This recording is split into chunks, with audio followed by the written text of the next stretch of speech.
ইজাস সামাউন ফাতারাত, যখন দেখবা আসমানগুলো যখন বান্দা ফেটে পড়ে যাবে। ওই জাল কাওয়াকিবু ইনতাসারাত, এরে বান্দা ওই আসমানে সূর্য দেখো, তারকা দেখো, চন্দ্র দেখো, যাই দেখো না রে কেন রে গোলাম, ওইগুলাও ঝরে পড়ে যাবে। বলে কেমন করে ঝরবে? আল্লাহ বলেন, এরে বান্দা গাছের ভিতরে ফল ধরে, গাছের ভিতরে পাতা থাকে, এই পাতাগুলো যখন শুকিয়ে যায়, যখন এই ফলগুলো পাকনা হয়ে যায়, তখন অটোমেটিক বান্দা গাছ লাড়া দিলে পাতাগুলো ঝরে যায়। আল্লাহ বলেন, আমার আযাব এমন হয়ে যাবে, এগুলা যারা আমার আযাব স্বীকার করো, আমি আল্লাহ জারি করে দিলাম ওয়াইদাল কাওয়াকিবু ইনতাসারাত, ওই সিঙ্গার ফুৎকার আওয়াজ যখন চলবে, তখন আকাশের চন্দ্রগুলো, সূর্যগুলো, তারকাগুলো ঝরে পড়ে যাবে। আল্লাহ বলেন, ওয়াইদাল বিহারু ফুজ্জিরাত, সমুদ্রগুলো শুকিয়ে যাবে, দুনিয়ার সমুদ্রে কোথাও পানি থাকবে না, সমুদ্রগুলো ধ্বংস হয়ে যাবে। আল্লাহ বলেন, ওয়াইদাল বিহারু ফুজ্জিরাত ওয়াইদাল কুবুরু বাসিরাত, দুনিয়ায় যত কবর আছে, আল্লাহর যত বান্দারা জমিনে শুয়ে আছে, আল্লাহ বলে তারাও জমিন থেকে উঠে যাবে। আলিমাত নাফসুম মা কদ্দামাত ওয়া আখারাত, তারা তখন ভাববে আমরা আখিরাতের জন্য কি করলাম, জমিনের জন্য কি করলাম, দুনিয়ায় কবরে থাকার জন্য কোনো জিনিসের ব্যবস্থা আমরা করতে পারি নাই। দুনিয়ায় বিল্ডিং করেছি, দুনিয়া সন্তানদেরকে টাকা পয়সা দেওয়ার জন্য ব্যাংক ব্যালেন্স করে দিয়েছি, সন্তানের সুস্থতার জন্য ডাক্তারখানায় বার পাঠিয়েছি, অমুক ডাক্তার তমুক ডাক্তার, এত হাজার টাকার ভিজিট দিয়ে সন্তানের সুস্থতা কামনা করেছি। কুমিল্লা মেডিকেলে হয় নাই, ঢাকা মেডিকেলে নিয়ে গিয়েছি, ঢাকায় হয় নাই, কানাডা নিয়ে গিয়েছি, আমেরিকায় নিয়ে গিয়েছি। আল্লাহ বলেন, এরে বান্দা দুনিয়ায় এরা থাকার জন্য এত কিছু করেছে। আলিমাত নাফসুম মা কদ্দামাত ওয়া আখারাত, কিন্তু আখিরাতের জন্য, আখিরাতের ট্রিটমেন্ট নেওয়ার জন্য কোথাও যায় নাই। মসজিদে যেমন ভাবে ঢুকে নাই, ওয়াজের মাঠেও যায় নাই, দ্বীনি কাজেও যায় নাই, উলামায়ে কেরামের সাথেও এরা ছিল না। আল্লাহ বলেন, ইয়া আইয়ুহাল ইনসান মা গররাকা বিরাব্বিকাল কারীম, এ মুমিন আল্লাহর গোলাম, আমি আল্লাহর প্রতি বান্দা কি কিসে তোমাকে ধোঁকায় ফেলে দিয়েছি? দুনিয়ার টাকায় ধোঁকায় ফেলে দিয়েছে, দুনিয়ার সন্তান, দুনিয়ার তোমার ছেলে মেয়ে, তোমার বিবি বাচ্চা দুনিয়ায় তোমাকে ধোঁকা ফেলে দিয়েছে। আমি আল্লাহর নিয়ামতের কথা ভুলে গেছো, সন্তানের কথা মনে আছে, আমি আল্লাহর কথা মনে নাই। আমি আল্লাহ তোমার সন্তান চিনেছি, আমি আল্লাহ তাআলা তোমাকে মা চিনিয়েছি, বাবা চিনিয়েছি। আজকে সন্তান মাকে চিনার পর, মাকে মোহাব্বতের মাকে মা বলে ডাক দেয়, বাবাকে চিনার পর বাবার মোহাব্বতে পাগল হয়ে বাবাকে বাবা বলে ডাক দেয়, বাবার কলিজা ঠান্ডা হয়ে যায়। আল্লাহ বলে, এরে বান্দা আমি আল্লাহ তাআলা তোমাকে তো দেমাগ দিলাম, ব্রেন দিলাম, চোখ দিলাম, স্মৃতিশক্তি দিলাম, এরপর আমি আল্লাহ তাআলাকে বান্দা কেন চিনো নাই? এরে আল্লাহর গোলাম, মাকে ডাকো বাধা নাই, বাবাকে ডাকো কোনো বাধা নাই, সন্তানকে ডাকো কোনো বাধা নাই, আমি আল্লাহ তাআলা নিষেধ করি না। শুধু আমি আল্লাহ একটাই চাই, এতটুকুই চাই, বান্দা ওই মা বাবার ডাকার পাশাপাশি একবার আমাকে আল্লাহ বলে ডাক দাও। আরে আল্লাহর গোলাম, মা গররাকা বিরাব্বিকাল কারীম, এরে বান্দা আল্লাহ থেকে বিমুখতা নয়, আল্লাহ থেকে ভুলে যাইবা না, আল্লাহর নিয়ামত ভুলে যাইবা না। আল্লাহ বলেন, আল্লাযী খালাকাকা ফাসাওয়াকা ফাআদালাক, এরে বান্দা এত সুন্দর সুগঠিত একটা তোমাকে আমি আল্লাহ তাআলা দেহ দিলাম। আল্লাহ বলেন, ফি আই সূরাতিম মা শাআ রাক্কাবাক, এত সুন্দর আমি দেহ দিলাম, ওই দেহের ভিতরে আমি আল্লাহ এমন এমন মেশিনগুলা সেট করে দিলাম। এরে আল্লাহর গোলাম, দুনিয়ার মানুষ মেশিন সেট করে, এগুলা নষ্ট হয়ে যায়। দুনিয়ার মানুষ ফ্যান লাগায়, লাইট লাগায়, এগুলার গ্যারান্টি 1 বছর 2 বছর বেশি দিতে পারে না। আল্লাহ বলে, তোর শরীরের ভিতরে আমি এমন এমন মেশিন বান্দা তোর ভিতরে লাগায় দিলাম, এগুলো 1 বছর 2 বছর 3 বছর না, বান্দা তোর মনের মতো তোর চাহিদা মতো যখন যা প্রয়োজন ব্যবহার করতে থাকো। আমি আল্লাহ তাআলা সময় সীমা রেখে দেই নাই, আমি আল্লাহ তাআলা বলে দিছি তোর শরীরের সবগুলো মেশিনগুলো সুস্থ থাকবে। বান্দা যদি মাঝে মাঝে আমি আল্লাহকে রব বলে স্বীকার করো, বলেন সুবহানাল্লাহ।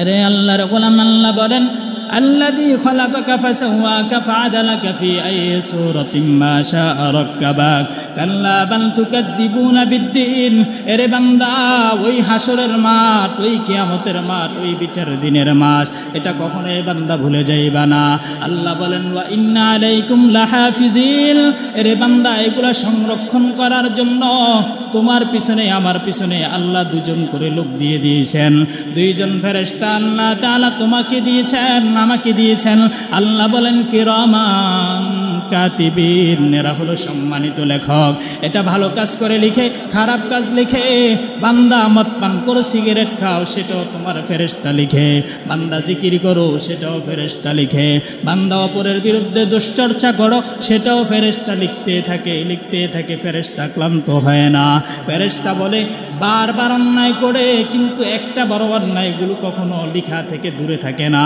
সর্বদাই অন্যায়গুলো লিখতেই থাকে ভালো কাজের ফেরেশতা বসে থাকে খারাপ কাজের ফেরেশতার দিকে তাকায় থাকে হায় হায় শুধু খারাপ লেখা হইতেছে ভালো কেন লেখা হয় না 22 বছর হয়ে গেল একটা নামাজের কথা এখনো লেখা হয় নাই 30 বছর হয়ে গেল 2 রাকাত কবুলওয়ালা 2 রাকাত নামাজ বান্দার আমলনামায় লেখা হলো না ডানের ফেরেশতা বামের ফেরেশতাকে কয় ও ফেরেশতা এটা তো আমার আল্লাহর মহাব্বতের বান্দা এত অন্যায় লিখিও না বামের ফেরেশতা বলে যদি নামাজ কবুলিয়তের জন্য দুটো সেজদা আমার রবকে দিতে পারে তাহলে লেখা বন্ধ করে দিব কিন্তু বারবার ডানের ফেরেশতা বসে আছে ও বামের ফেরেশতা তাকায় দেখো এই বান্দানি আজান হয়ে যায় আর জামাতে হাজির হয়ে যায় কিন্তু না দেখে বান্দা হাজির দিতে চায় না আজান হয়ে গেছে বান্দা মসজিদ অতিক্রম করে ফেলে বান্দা মসজিদে ঢোকে না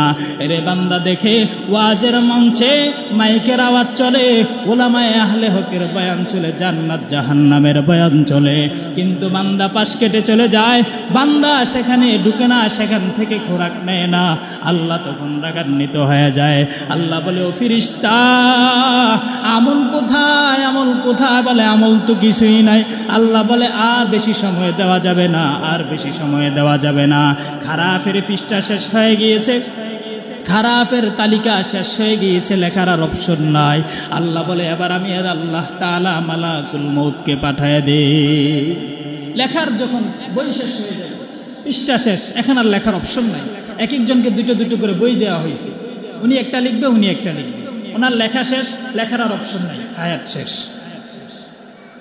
হায়াত শেষ কিন্তু আমলেরটা খালি আছে আমলের গুলা খালি পৃষ্ঠার পরে পৃষ্ঠা খালি কিন্তু গুনাহের পৃষ্ঠার পরে পৃষ্ঠার লেখা শেষ আর লেখার সুযোগ নেই কলমের কালিও শেষ কিন্তু আমলের কালিও বাকি পৃষ্ঠাও বাকি আমল নেই मोमिन जो फदानत से काफे पाए नबी हो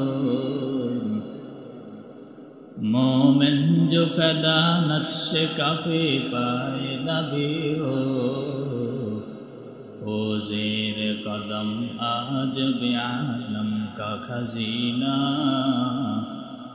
ओ ज़ेर कदम आज बिआलम का खजीना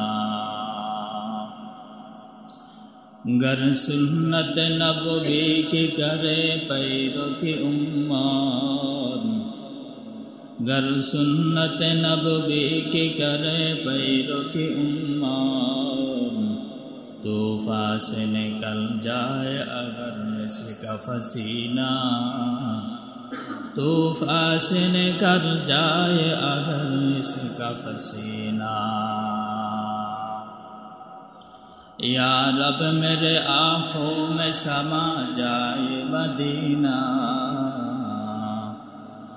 या रब मेरे आँखों में समा जाए मदीना मुद्दत से मेरे दिल में तमन्नाए मदीना मुद्दत से मेरे दिल में तमन्नाए मदीना तो दिल में तो आता है समझ में नहीं आता तो दिल में तो आता है समझ में नहीं आता बस जान लिया मैं तेरे पहचानो यही है, बस जान लिया मैं तेरे पहचानो यही है।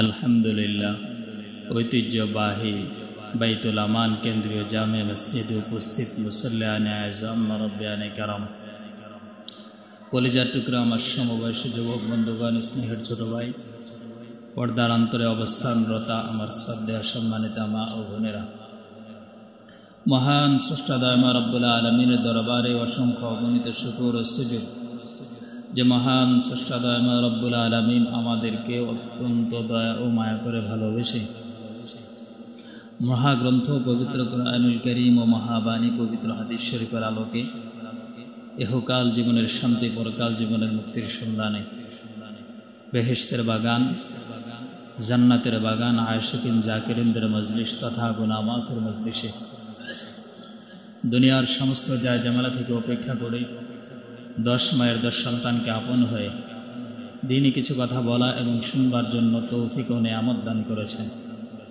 সেজন্য সে মহান স্রষ্টা দয়াময় রব্বুল আলামিনের দরবারে শুকরিয়া আদায়ার্থে মুসলমান হিসাবে ইমানের আওয়াজকে উচ্চ করে সকলেই জবান খুলে একবার কালিমাতুশ শুকর আদায় করি, আলহামদুলিল্লাহ। মহান রব্বুল আলামিন কোরআনে হাকিমে বলেন, ইয়া বনি ইসরাঈল اذكروا نعمتي التي أنعمت عليكم وأني فضلتكم على العالمين।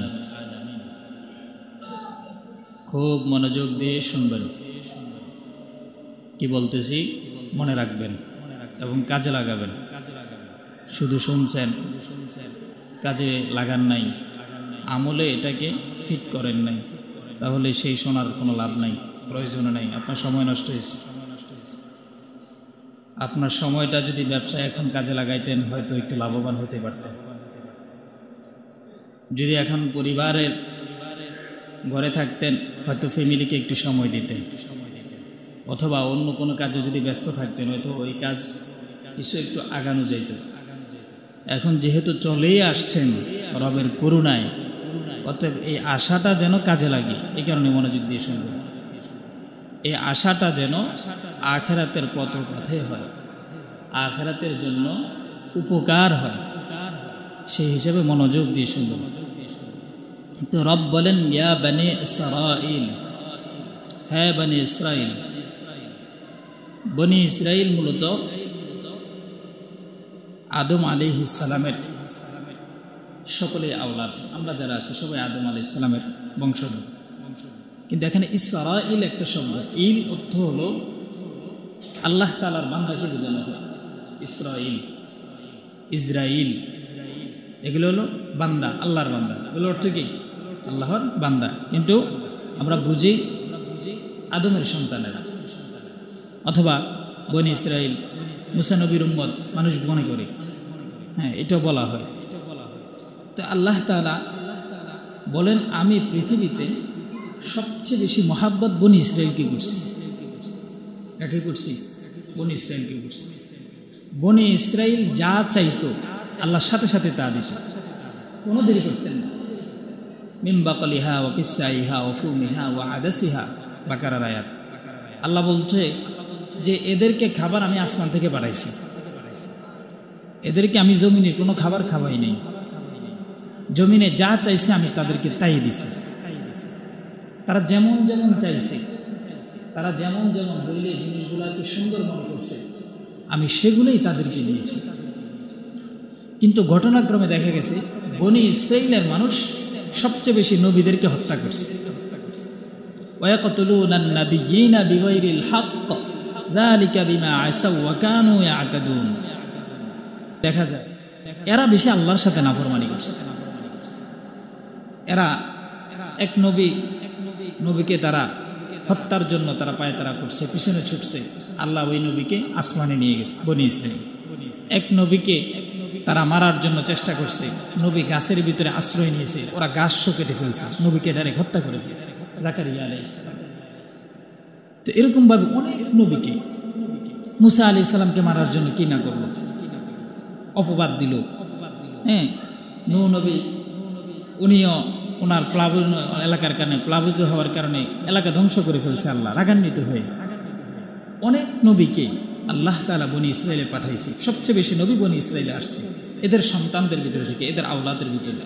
যেমন ইয়াহইয়া আলাইহিস সালাম, ঈসা আলাইহিস সালাম, এরা খালাতো ভাই, খালাতো ভাই নবী, ফুফাতো ভাই নবী। জাকারিয়া আলাইহিস সালাম, মরিয়ম আলাইহিস সালামের খালা, উনিও নবী। মানে একই পরিবারে অনেকজন নবী ছিলেন। এরপরে আপনার মুসা আলাইহিস সালাম নবী, মুসা আলাইহিস সালামের ভাই হারুন আলাইহিস সালাম উনিও নবী। ইয়াকুব আলাইহিস সালাম নবী, ইয়াকুবের সন্তান ইউসুফ আলাইহিস সালাম নবী। হ্যাঁ, আবার ইয়াকুব আলাইহিস সালামের বাবা ইব্রাহিম আলাইহিস সালাম উনিও নবী, ইসমাইল নবী, বাবা ইব্রাহিম নবী। তো মানে ওদের বংশধরের ভিতরে শুধু নবী ছিল, একজন থাকতে আরেকজন ছিল। কেন? আল্লাহ চাইছে এই ভালোবাসার আমার বান্দাগুলা যেন অভ্যস্ত না হয়, যেন এরা আমাকে গাফেল, আমার থেকে গাফেল না হয়ে যায়, আমাকে ভুলে না যায়। এই কারণে কখনোই মুরুব্বিহারা এদেরকে মানায় নেই। অর্থাৎ একজন নেতা থাকলে আরেকজন নেতা আল্লাহ নিযুক্ত করে দিয়েছে, যার পরে একে অনুসরণ করে, এরপরে ওনার কথা শোনো, তার কথা শোনো। কখনোই নেতা নিযুক্তর জন্য, যেরকম আমাদের নবী চলে গেছে, নেতা কে হবে, আবু বকর হয়েছে অনেক পরে, চিন্তা বিবেচনা পরামর্শ আকারে। কিন্তু বনি ইসরায়েলের ক্ষেত্রে না, একজন নবী থাকতে আরেকজন আছে, একজন চলে গেছে আরেকজন আছে। তো এটা হলো ভালোবাসা, দেখি ভালোবাসা। তো এদেরকে এত মহাব্বত করছে, যা চাইছে তাই আল্লাহ তাআলা দিয়েছে। তো আল্লাহ তাআলা বলে এদেরকে আমি আসমানি খাবার দিছি, জমিনি খাবার দেই নাই। কেন? আমি চাইছি এরা আমার নিয়ামতটাকে স্বীকার করুক। আমি যেহেতু নিয়ামত তাদেরকে দিচ্ছি, কিন্তু ঘটনাচক্রে এই খাবারগুলো তারা জমা করে রাখছে, যার কারণে আল্লাহ রাগান্বিত হয়ে খাবার বন্ধ করে দিছে। এটা অন্য সাবজেক্ট। তো আমাদেরকেও আল্লাহ তাআলা ভালোবাসেন, আমাদেরকেও মহাব্বত কম করেন না। বনি ইসরায়েলের পরে আমরা, আমাদেরকে আল্লাহ তাআলা সবচেয়ে বেশি মহব্বত করেন, আখিরি জামানার নবীর উম্মত। এখন আমরা যেন মুরুব্বিহারা না হই, এই কারণে ওলামায়ে কেরাম বেশি। আমরা যেন পথভ্রষ্ট না হই, এই কারণে মাদ্রাসা বেশি। আমরা যেন আল্লাহর নাফরমানিতে লিপ্ত না হই, এই কারণে হুজুরের কথা গরম বেশি। আল্লাহ তার বান্দাকে মহাব্বত বেশি করে বলে এরকম এরকম কিছু লোক আল্লাহ নিযুক্ত করে দেয়। কথা বুঝছেন? এটা দূষণ নয়, এটা মহাব্বতের বহিঃপ্রকাশ। আল্লাহ বান্দাকে বেশি মহাব্বত করে বলেই বান্দাকে সতর্ক করার জন্য যা যা প্রয়োজন আল্লাহ সেগুলো নিযুক্ত করে দিয়েছে। সুবহানাল্লাহ। তো সেরকমভাবে যেরকম বনি ইসরায়েলের মানুষ নবীদেরকে হত্যা করেছে, মহাব্বত আল্লাহ তাদেরকে বেশি করেছে, কিন্তু বিনিময়ে এরা নবীদেরকে বেগাইরি হক, কোনো কারণ ছাড়াই, নির অপরাধে, নির্দোষ, কোনো দোষ নাই, কোনো ভুল নাই, কোনো কারণ নাই, এরপর এরা নবীদেরকে হত্যা করছে। যার ফলে আল্লাহ এদের প্রতি রাগান্বিত হয়ে গেছে, এদেরকে ধ্বংস করে দিয়েছে। ঠিক তদ্রূপভাবে আমাদেরকে আল্লাহ মানে খুব বেশি মহাব্বত করে, যেটা বলার ভাষা নাই, কিন্তু এরপর আমরা ওলামায়ে কেরামদেরকে হত্যার জন্য চেষ্টা করি, ওলামায়ে কেরামের ইজ্জত নেওয়ার চেষ্টা করি, যার ফলে আমাদের জন্য আযাব রেডি আছে। তো আল্লাহ বলেন, ইয়া বনি ইসরাঈল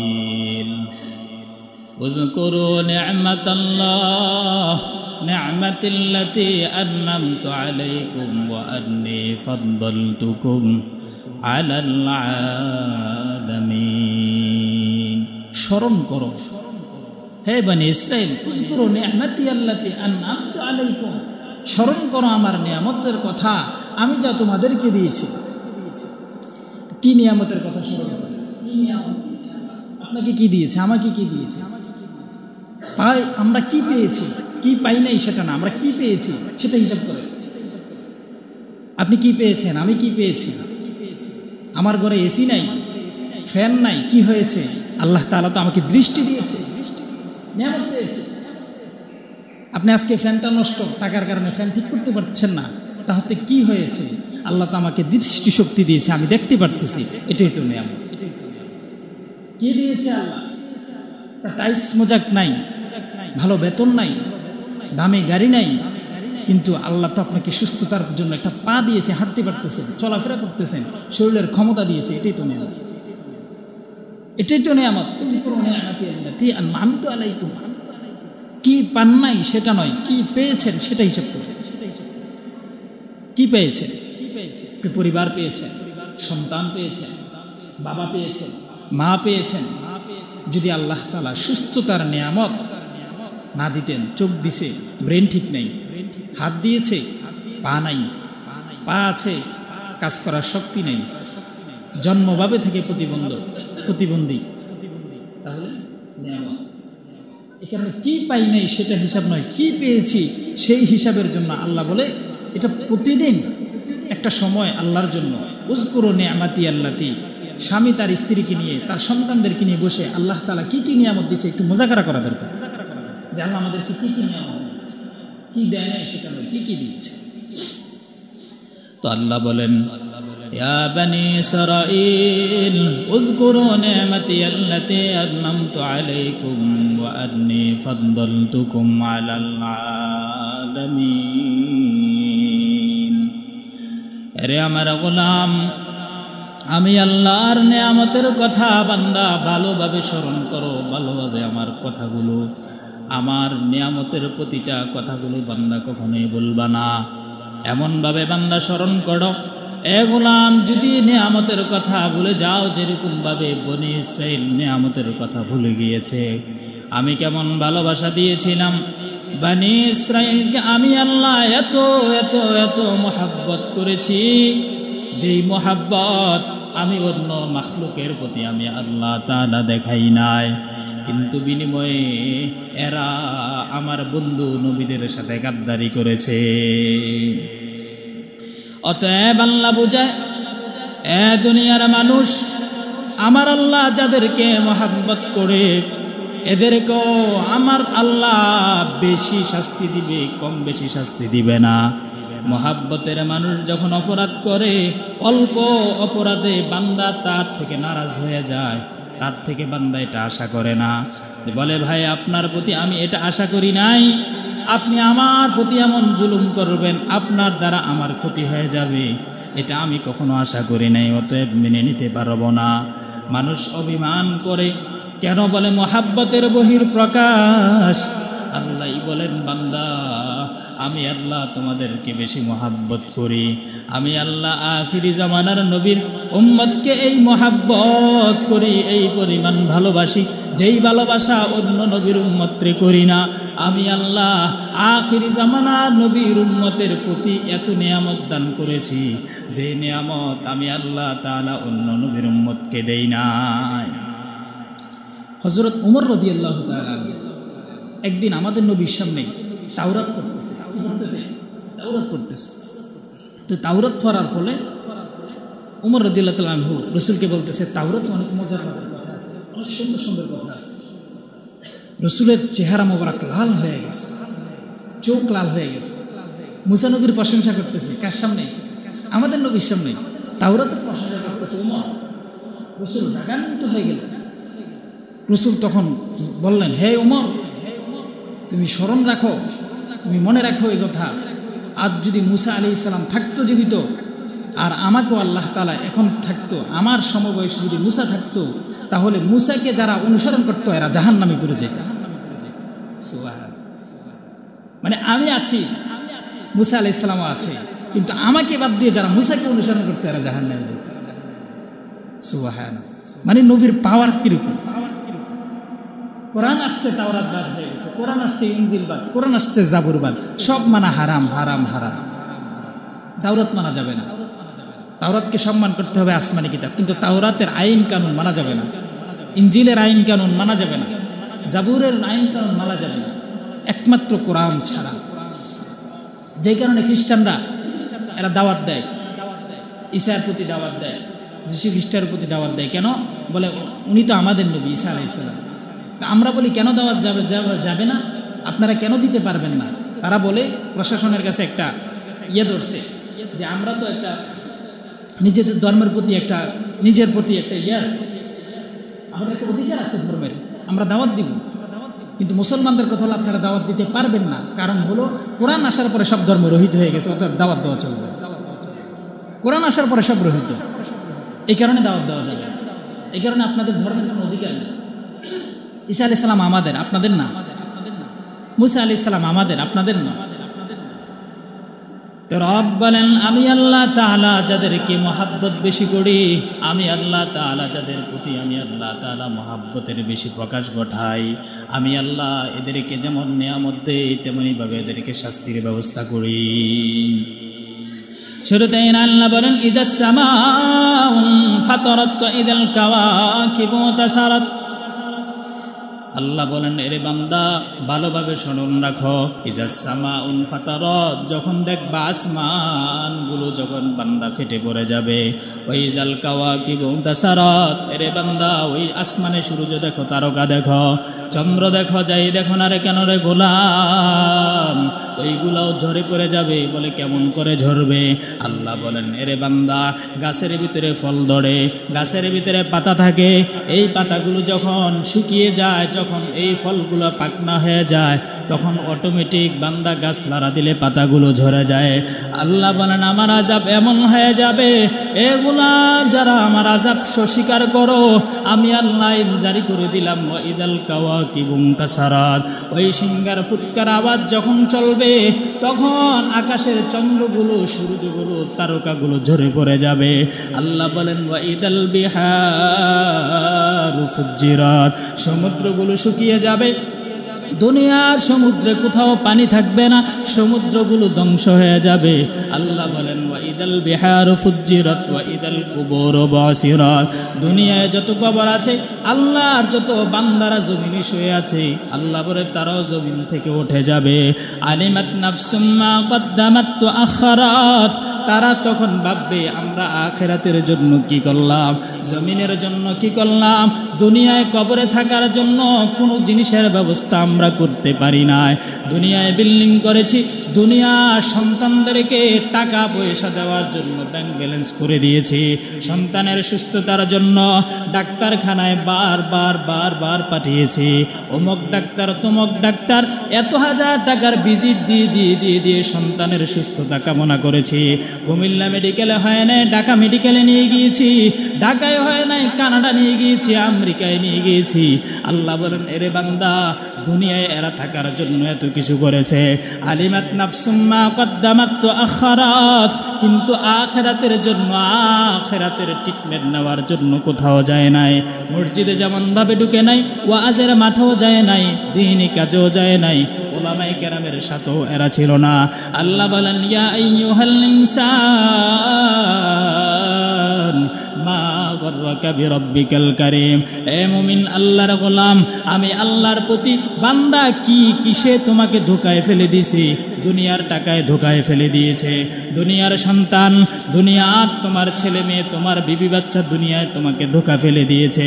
আমি আল্লাহর নিয়ামতের কথা ভুলে গেছো, সন্তানের কথা মনে আছে, আমি আল্লাহর কথা মনে নাই। আমি আল্লাহ তোমার সন্তান চিনেছি, আমি আল্লাহ তাআলা তোমাকে মা চিনিয়েছি, বাবা চিনিয়েছি।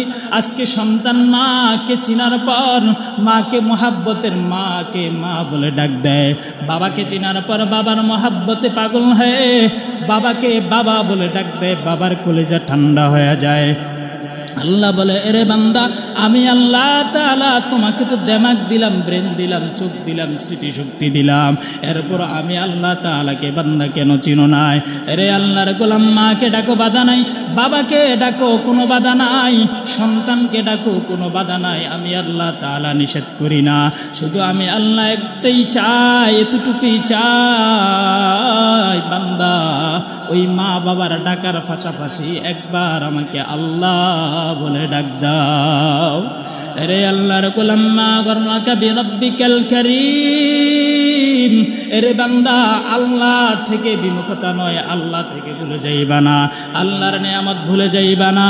আল্লাহ বলেন, আল্লাযী খালাকাকা ফাসাওয়াকা ফাআদালাক। এরে বান্দা, এত সুন্দর সুগঠিত একটা তোমাকে আমি আল্লাহ তাআলা দেহ দিলাম। আল্লাহ বলেন ফি আই সূরাতিম মা শাআ রাক্কাবাক। এত সুন্দর আমি দেহ দিলাম, ওই দেহের ভিতরে আমি আল্লাহ এমন এমন মেশিনগুলা সেট করে দিলাম। এরে আল্লাহর গোলাম, দুনিয়ার মানুষ মেশিন সেট করে এগুলা নষ্ট হয়ে যায়। দুনিয়ার মানুষ ফ্যান লাগায়, লাইট লাগায়, এগুলার গ্যারান্টি 1 বছর 2 বছরের বেশি দিতে পারে না।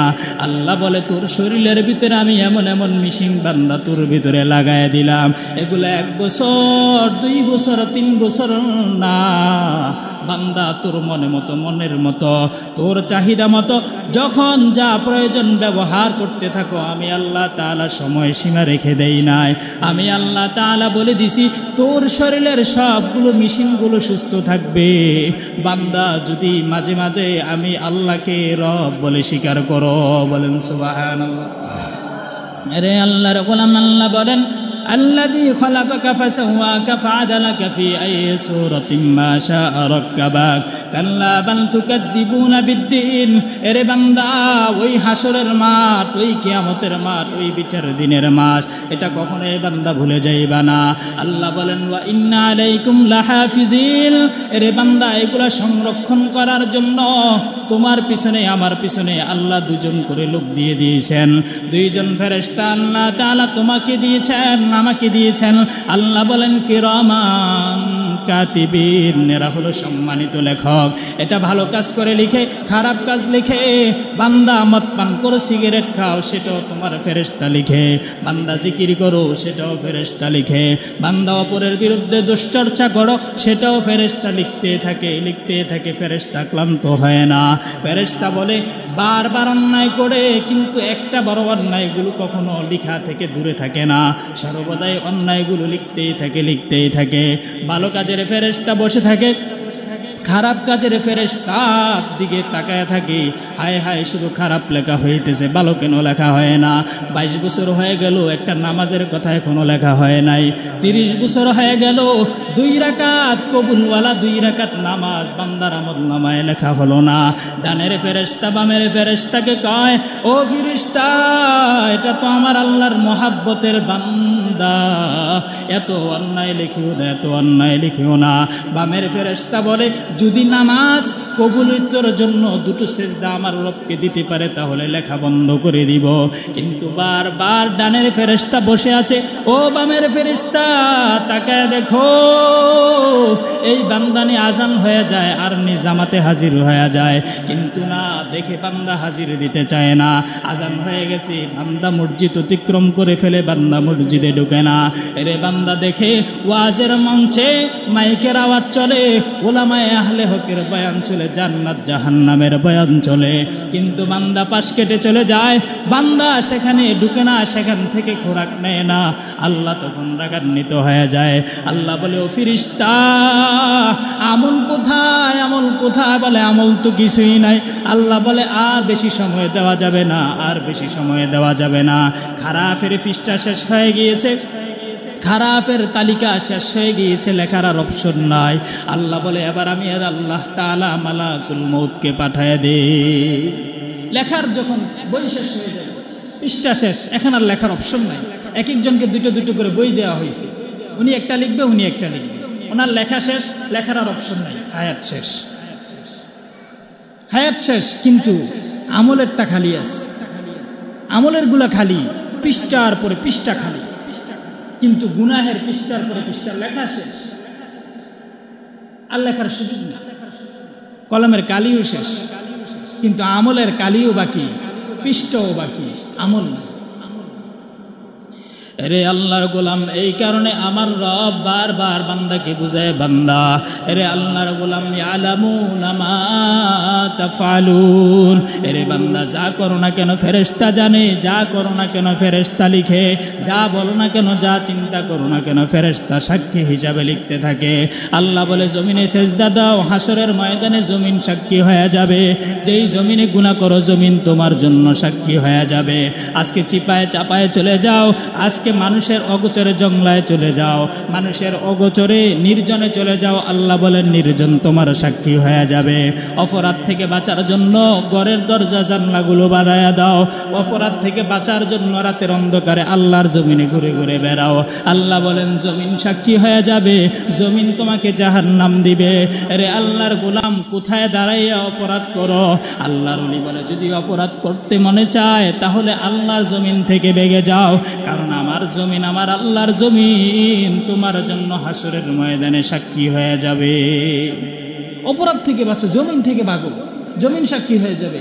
কিন্তু কপাল বড় আফসোস, বহু মানুষ কবরস্থানে যায় সিগারেট খায়, বহু মানুষ মসজিদের সামনে এসে সিগারেট খায়, বহু মানুষ মাদ্রাসার পাশ দিয়ে যায় মুখে সিগারেট, মুখে গালি। বহু মানুষ কবরস্থানের পাশ দিয়ে যায় মিথ্যা বলতে বলতে যায়। বহু মানুষ কবরস্থানের পারে যায়, আড্ডা দিয়ে বসতে যায়, লুডো নিয়ে বসে, লামবোট নিয়ে বসে, জুয়ার আড্ডা নিয়ে বসে, নেশা জাতীয় জিনিস নিয়ে বসে। হায় আফসোস, কি করছে, কোথায় করছে, একটু চিন্তা করছে না যে নিঃশ্বাস বন্ধ হবে, এখানে দাফন হয়ে যাবে। আর এই জমিন তখন বলবে হায় নিমুখ খারাম, আমার উপরে থেকে কত অত্যাচার করছো, এখন আমার পেটে আসছো, এখন আমার গর্বে আসছো, এখন আমার ভিতরে আসছো। সাহস থাকলে এবার একটা অপরাধ করে দেখা, একটা অপরাধ করে দেখা, দেখ দুই পাশের মাটি আমি কেমনভাবে তোকে চাপ দেই। যদি সাহস থাকে বেরিয়ে যা, যদি শক্তি থাকে তাহলে পালা। হায় যুবক, অনুরোধ, কোথায় অপরাধ করছো? এদেশের মসজিদ 3.5 লক্ষ মসজিদ, এদেশে মাদ্রাসার অভাব নাই, তুমি কোন পথে হাঁটো? এদেশে ওলামায়ে কেরামের পায়ের ধুলা জমিনে জমিনে প্রতি স্থানে স্থানে লাগা, ওলামায়ে কেরামের শরীরের স্পর্শ, হাতের স্পর্শ, ওলামায়ে কেরামের প্রতিটা দোয়া, প্রতিটা কাজ, পদাচারণ সবগুলো প্রতিটা জমিনের সাথে মিশ্রিত। আর তুমি এমন পবিত্র জমিনের উপরে থেকে আল্লাহর সাথে নাফরমান। জমিন বড় দামি জমিন, শাহ জালালের জমিন, শাহ পরানের জমিন, শাহ আমানত, শাহ খানজান আলী, এদের জমিনে জমিন, এই জমিনে থেকে তুমি অপরাধ করছো। মসজিদ মাদ্রাসাওয়ালাদের জমিন, তুমি সেখানে থেকে অপরাধ করছো। তুমি কোথায় অপরাধ করতেছো? অথচ আল্লাহর ওলি বলেন অপরাধ থেকে যদি বাঁচতে যাও তাহলে জমিন থেকে বেগে যাও, কারণ আমার আল্লাহ তাআলার জমিন তোমাকে ছাড় দিবে না। কারুন অপরাধ করেছে, মূসা আলাইহিস সালাম অপরাধ সহ্য করে নাই, কারুন পালিয়েছে। মূসা আলাইহিস সালাম জমিনকে বলছে এই জমিন ধর কারুনকে। ফেরেশতা ধরে নাই, আল্লাহ ধরে নাই, জমিনে ধরছে, কারুনকে সাথে সাথে জমিনে ঢাবায় ফেলছে। এই যুবক, ও বৃদ্ধ বাবাজিরা, জমিনকে আপনি আপনার বন্ধু মনে করেন না। আজকে জমিনকে কাটেন, জমিন কিচ্ছু বলে না। আমরা জমিন কাটি, জমিন কাটায় ইট বানাই, ঘর নির্মাণ করি, ফসল উৎপাদন করি, জমিন কিচ্ছু বলে না। জমিন কিন্তু বলবে এক সময় যে আমার উপরে থাইকে এত নিয়ামত দিছি, আমাকে মারছো, ধরছো, টাক দিয়ে কত নির্যাতন করছো, কোদাল দিয়ে নির্যাতন করছো, কিচ্ছু বলে নাই। তোমাকে শুধু ফল দিয়েছি, আনার দিয়েছি, আঙ্গুর দিয়েছি, আপেল দিয়েছি, মালটা দিয়েছি, শাক সবজি তরুলতা দিয়েছি, কিচ্ছু বলি নাই। কখনো পানি দিয়ে আমাকে বাসায় দিছো, কখনো পোকামাকড় দিয়ে আমাকে বাসায় দিছো, কখনো রৌদ্রের তাপ দিয়ে আমাকে শুষ্ক বানিয়ে ফেলছো, পানি পাই নাই, কিচ্ছু করি নাই। এরপর আমি রাগান্বিত না, শুধু চাইছি আমারগুলা খেয়ে খেয়ে একবার আমার রবকে ডাকো, আল্লাহ বলে ডাকো। আমি শুধু এটা চাইছি, কিন্তু আমি তোমার জবানে তাকিয়েছিলাম, জমিন তাকিয়েছিল, গাছ তাকিয়েছিল, মাছ তাকিয়েছিল। তোমার জবান দিয়ে এতবার হারাম কাজ বের হয়েছে, কিন্তু একটাবার আল্লাহ নাম বের হয়নি, একটাবার বের হয়। শুধু হারাম জিনিস বের হয়েছে, শুধু গীবত শিকায়েত বের হয়েছে, মিথ্যা বেরিয়েছে, চগলখুরি বেরিয়েছে, সিগারেট খেয়েছো, হারাম খেয়েছো, কিন্তু কখনোই হালাল তোমার মুখ দিয়ে ঢুকে নাই। কখনো হালাল কথা, ইসলামের কথা তোমার জবান দিয়ে বের হয় নাই। জমিন বলবে সেদিন আমি ধরব, সেদিন আমার থেকে বাঁচতে পারবে না। অনুরোধ, বৃদ্ধ বাবাজিদের প্রতি স্থান চিনেন, স্থান কাল পাত্র দিতে কাজ করেন। সব জায়গায় অপরাধ করা যায় না। আল্লাহর এক বান্দা, ছোট্ট একটা ঘটনা বলি, আল্লাহর এক বান্দা ঘড়ি চুরি করছে। কি চুরি করছে? ঘড়ি, মসজিদ থেকে। গ্রামের মানুষ, শহরে কোনো সময় মসজিদ চিনে নেয়, মসজিদ কেমন, আগের জমানার কথা।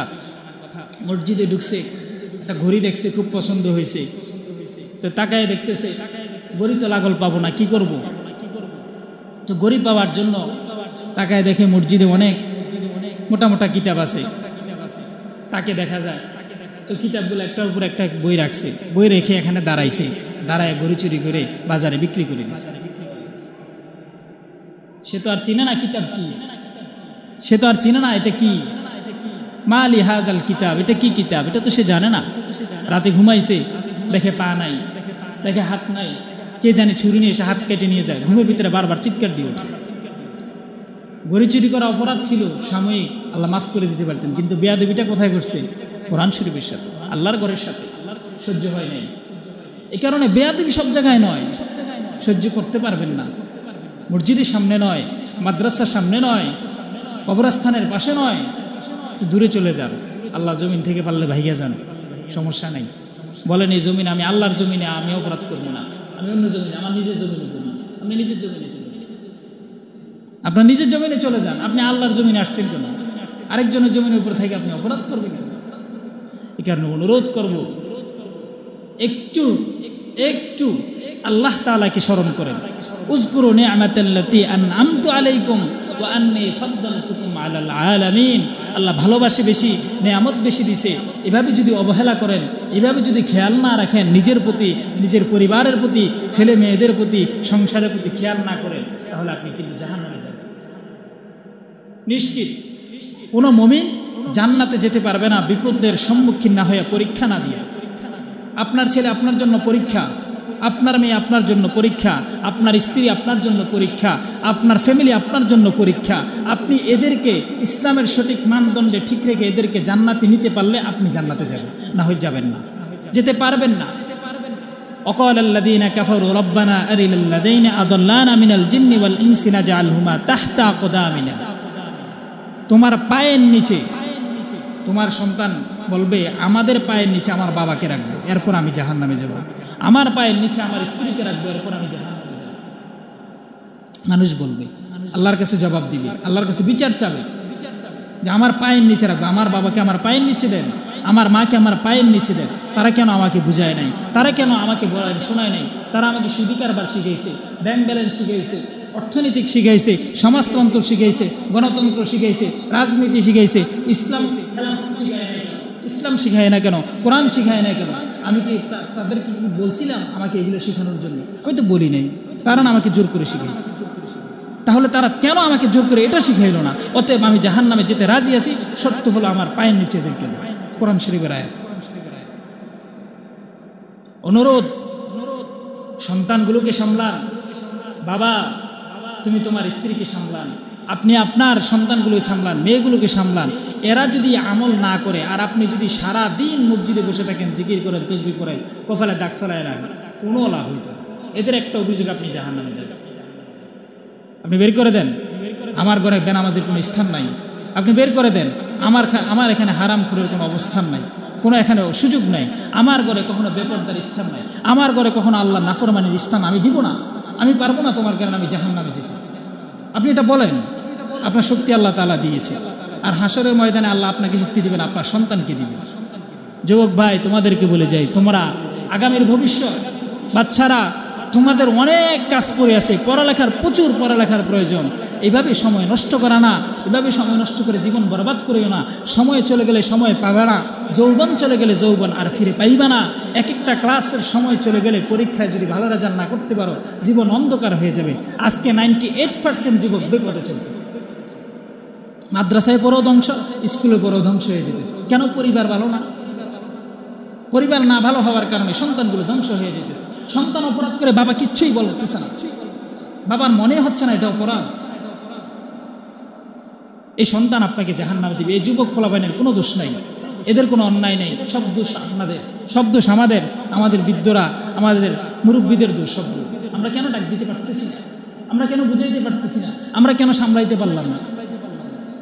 ক্লাস 8-এ পড়ি, না জানি 10-এ পড়ি, মাগরিবের সময় শুধু বাসায় ছিলাম না, বাবা বলছে খানা বন্ধ, আমার বাড়িতে খানা নাই। আরেকজনের বাড়িতে গেছো, ওইখানে খানা খাই, এই ঘরে খাবার নাই। এই একদিন বের হয়েছিলাম, আর কোনো সময় সন্ধ্যায় বের হয় নাই বাড়ি থেকে। এভাবে বড় হয় না। এক একটা মানুষ বড় হয়েছে, যারা আজকে বড় বড় স্থানে আছে, পদে আছে, এদের জীবন সম্পর্কে জিজ্ঞাসা করেন আপনারা কিভাবে বড় হয়েছেন। এদের সফলতার কথা আপনারা শুনেন, কি কি কষ্ট করে করে আগাইছে। অতএব অনুরোধ জানাইব, ইয়ালামুনা মা তাফআলুন, নিজে যত অপরাধ করি আর আমল করি ফেরেশতা লিখতেছে, আমি দেখি না, তুমি কি অপরাধ করছো আমি দেখি না, আমি কি অপরাধ করছি তুমি দেখো নাই। ফেরেশতা ঠিকই দেখছে, জমিন ঠিকই দেখছে, আসমান ঠিকই দেখছে, আল্লাহ তাআলা অন্যান্য মাখলুকগুলো ঠিকই দেখছে, এরা সাক্ষী হয়ে যাবে। অতএব অনুরোধ জানাইয়ে যাই, তওবা করো, তওবার দরজায় যদি ফিরে আসো, আল্লাহর দরবারে মুনাজাতে চোখের পানি ছাড়তে পারো, আল্লাহর কসম আল্লাহ রহমতের দরজা খুলে দিবে তোমাকে। আল্লাহ তাআলা যেমন কায়াউমিন ওয়ালাদাতহু উম্মু, যেমনভাবে তুমি মায়ের গর্ভ থেকে সবে মাত্র ভূমিষ্ঠ হয়েছো, এমনভাবে নিষ্পাপ আকারে আল্লাহ তাআলা তোমাকে কবুল করে নেবে।